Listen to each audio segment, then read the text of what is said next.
सौनक जी ने कहा, गुरुजी कथा को सुनने की विधि क्या है, इसके बारे में बताएं।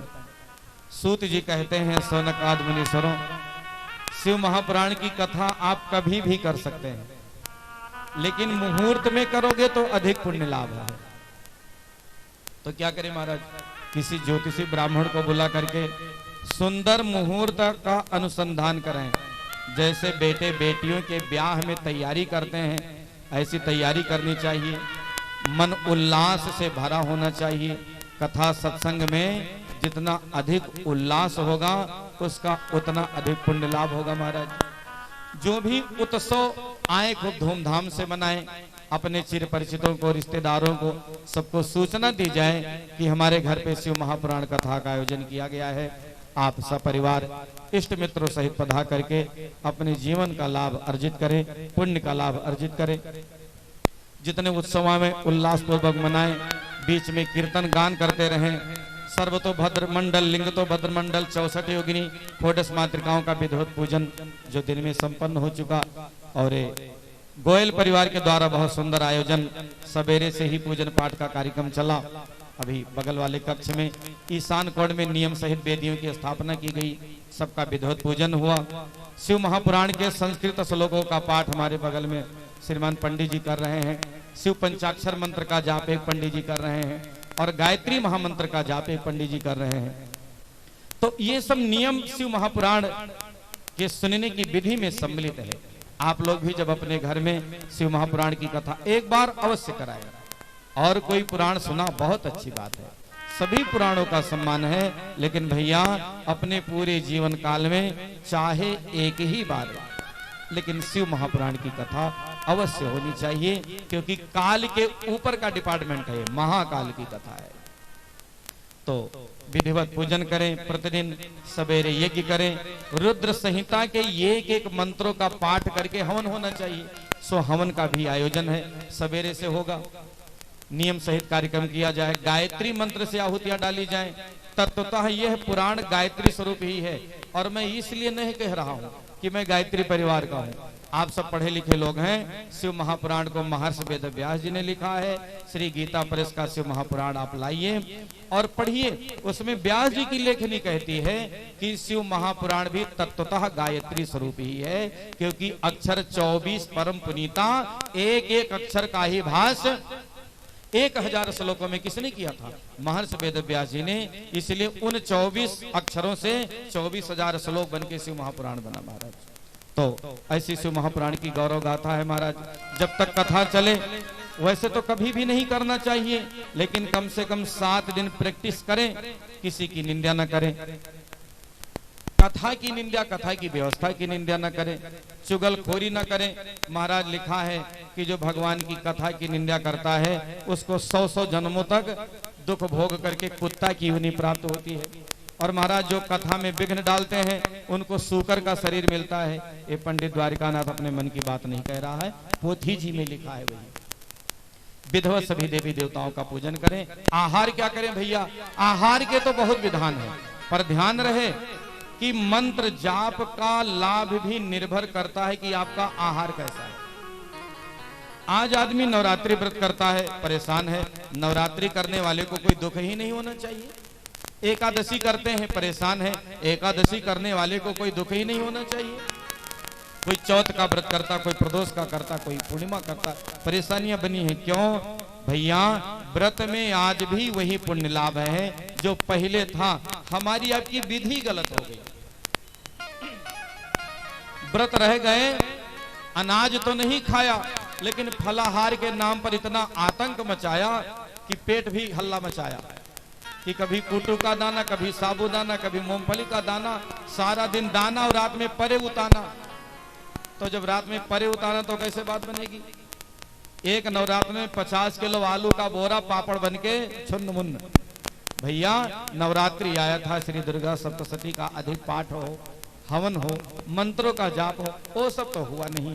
अनाज की बोरी बांध दी और फलाहार का ढक्कन खोल दिया, दे धका धक, अब दुर्गा जी कृपा उलेड़ेंगी नहीं। इस गलत फहमी में मत रहिए। हमारी उपासना का पुण्य लाभ भी निर्भर करता है हमारे आहार शैली पर। इसलिए जब आप अनुष्ठान करें, पूजा पाठ करें, सत्संग करें, तो मादक वस्तुओं का बिल्कुल परित्याग करें। संभव हो तो फलाहार पर रहें, लेकिन फलाहार भी ओवर डाइटिंग नहीं, हल्का, आलस्य ना आवे, प्रमाद ना आवे। नहीं तो यदि आपको ओवर डाइटिंग करनी है तो अच्छा है, भोजन ही कीजिए। शरीर को जिस अवस्था में सहजता और सरलता हो कथा सुनने में, पूजा पाठ करने में, उस प्रकार अपने आप को रखें। डिसीजन आपको स्वयं लेना है, भोजन करके कथा सुननी है अथवा फलाहार करके। आप दोनों में कुछ भी करें, शिव महापुराण में ऐसा कोई नियम नहीं है कि आपको फलाहार ही करना है अथवा भोजन ही करना है। दोनों में आप चयन कर लीजिए, जो आपके सेहत के लिए, आपके शरीर के लिए अच्छा हो उसे करें। हाँ, शरीर को इस लायक जरूर रखा जाए कि दोनों समय के पूजा पाठ में मन लगा रहे, पर कुछ चीजों का त्याग बहुत आवश्यक है। जैसे बैगन की सब्जी, क्यों? क्योंकि इसमें मादकता होती है, प्रमाद, आलस्य बढ़ाता है। बाकी दिनों में आप खाइए, कोई बात नहीं, लेकिन अनुष्ठान में नहीं। बैगन की सब्जी, प्याज, लहसुन, हींग, ज्यादा तड़कता भड़कता, इन सब चीजों का त्याग करें। और सबसे ज्यादा त्याग करें क्रोध का, सबसे अधिक त्याग करें महाराज किसी की निंदा करने का। और इन सब नियमों का यदि हम नियम से पालन करेंगे तो भगवान सदाशिव की, शिव महापुराण की कथा का महाराज हमको पुण्य लाभ प्राप्त होगा। जो प्रतिदिन नियम सहित इस नियम का पालन करके कथा का श्रवण लाभ प्राप्त करता है, उसको गायत्री पुरस्चरण का पुण्य लाभ प्राप्त होता है। जो बड़े बड़े यज्ञ करने से भी पुण्य लाभ नहीं प्राप्त होता, वह तो शिव महापुराण की कथा को नियम सहित सुनने से प्राप्त हो जाता है। तो कथा को, सातों संहिताओं को नियम सहित सुने। जब अंतिम दिवस आए, सातों संहिताएं हो जाएं, तो लिखा है उसका नियम सहित पूर्णाहुति करें। रुद्र संहिता के मंत्रों से आहुतियों की बात हमने कही, और अपनी जैसी व्यवस्था हो ऐसा दीन दुखियों, गरीबों की सहायता, मदद, भोजन आदि की व्यवस्था करें। तो इस प्रकार से सूत जी ने सौनक आदि मुनीश्वरों को शिव महापुराण का महात्म और सुनने की विधि बताई है। महाराज शंकर जी की ये जो गौरव गाथा है, शिव महापुराण की जो कथा है, भैया ये कोई पोथी नहीं है, ये कोई किताब नहीं है, ये तो हमको समझाने को कहा गया। पर शिव महापुराण तो प्रत्यक्ष साक्षात परमात्मा सदाशिव का प्रतिमूर्ति ही है। इसलिए शिव महापुराण का एक एक मंत्र, एक एक श्लोक, एक एक चरण, एक एक शब्द हमारे जीवन में उतरे, वो शिव का आशीर्वाद, शिव का अनुशासन और शिव का स्वरूप ही समझें। आइए हम सभी भगवान सदाशिव का ध्यान करें, फिर कथा आगे। नैया ले चल परली पार, नैया ले चल परली पार, नैया ले चल परली पार, नैया ले चल परली पार, नैया ले चल परली पार। जहाँ विराज भोले बाबा, जहाँ विराज भोले बाबा, जहाँ विराज भोले बाबा, जहाँ विराज भोले बाबा, सारा शिव परिवार ने ले चल परली बार, नैया ले चल परली पार। हरि बोल।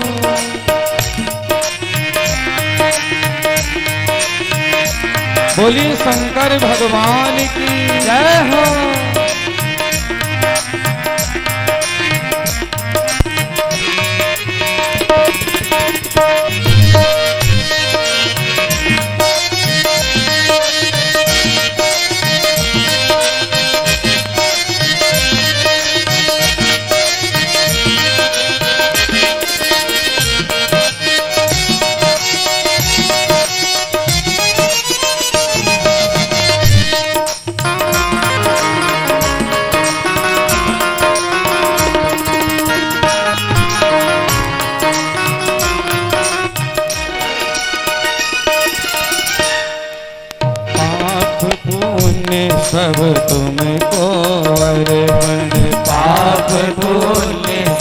सब गाइए। अर्पण ये जीवन भी तुमको अर्पण, ये जीवन भी तुमको अर्पण, पाप पुण्य सब तुमको अर्पण, पाप पुण्य सब तुमको अर्पण, ये जीवन भी तुमको अर्पण, ये जीवन भी तुमको अर्पण।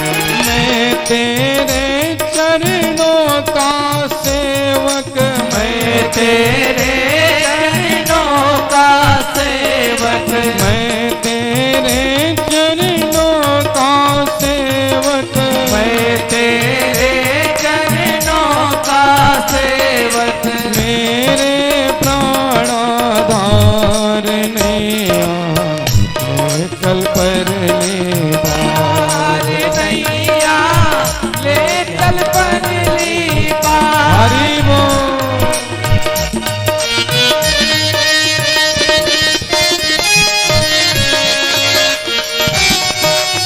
बोलिए शंकर भगवान की जय हो।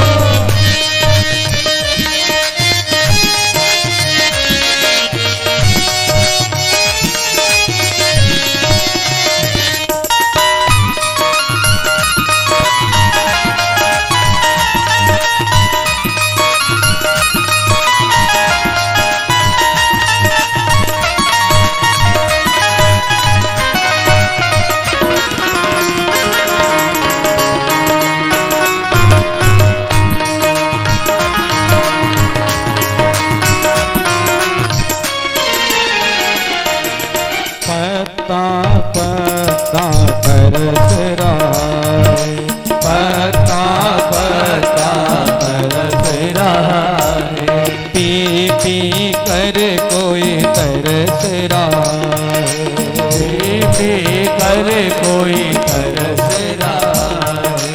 बहुत हुआ अब हार गया मैं, बहुत हुआ अब हार गया मैं, बहुत हुआ अब हार गया मैं, बहुत हुआ अब हार गया मैं। क्यों छोड़ा मझधार नैया ले चल पर ले बार, नैया ले चल परली पार, नैया ले चल परली पार। ताली से सेवा करते हैं हरि बोल।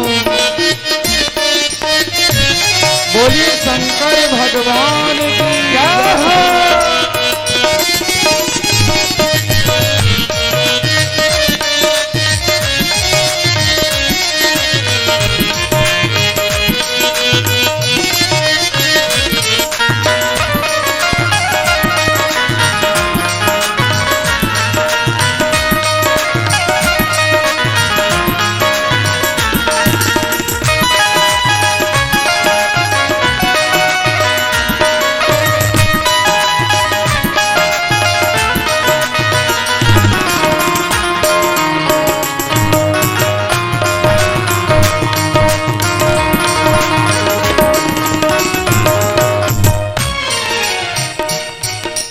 तेरे बिना कुछ चाहने, तेरे बिना कुछ चाह नहीं, कोई सूझ गिरा नहीं, कोई सूझ की राह नहीं है।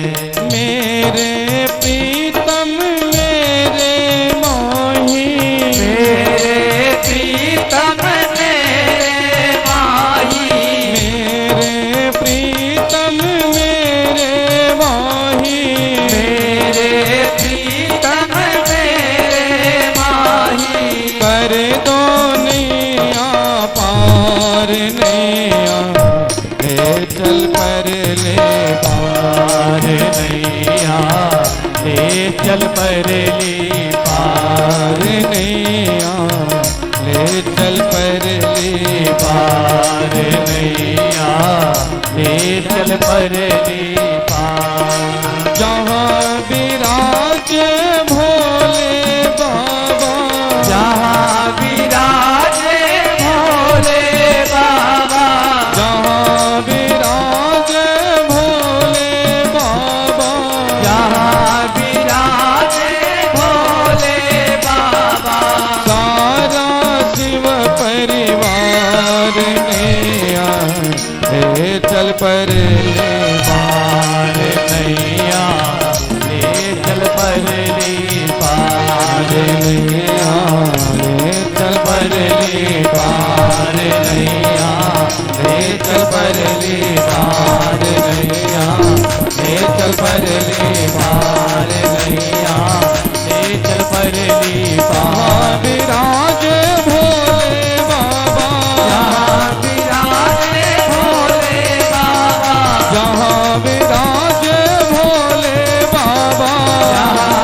शंकर भगवान की जय हो। जहाँ विराजे भोले बाबा सारा शिव परिवार नैया ले चल परली पार, नैया ले चल परली पार।